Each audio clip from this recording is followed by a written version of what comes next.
Hello, I'm Ron Kutter with Kutter's Grounds Maintenance here in Gulf Shores, Alabama. We're on the beautiful Alabama Gulf Coast, and it's a great place to live, great place to work, and unfortunately one of the offsets on living on the Gulf Coast is hurricanes.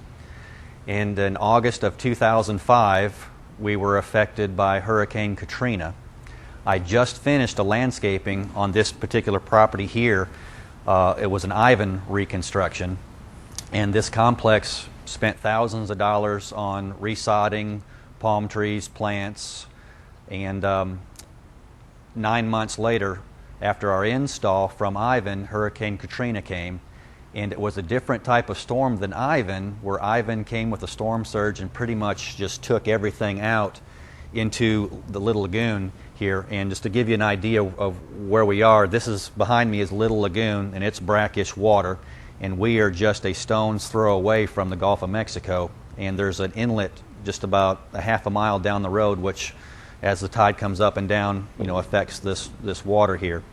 But when Hurricane Katrina came, the majority of the storm surges and effects were into Mississippi, Gulfport, and of course Waveland. But how it affected us here in Gulf Shores and in this particular property is the water it came up with the tide, and it was about, at this particular property, I'd be standing in water chest high. And it sustained this way for a couple days, and the water receded.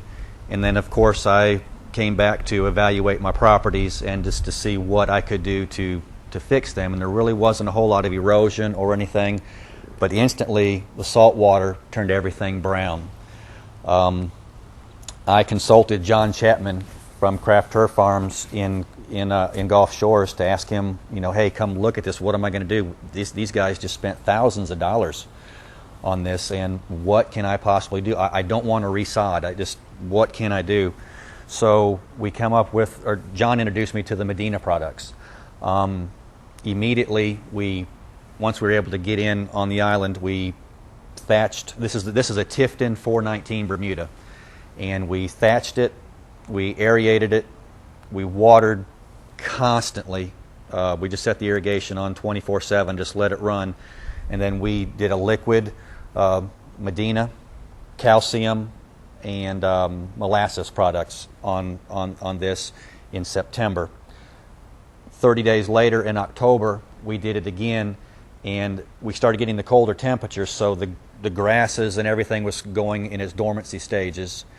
And we went through the winter, really didn't do anything to the turf except still let the irrigation run.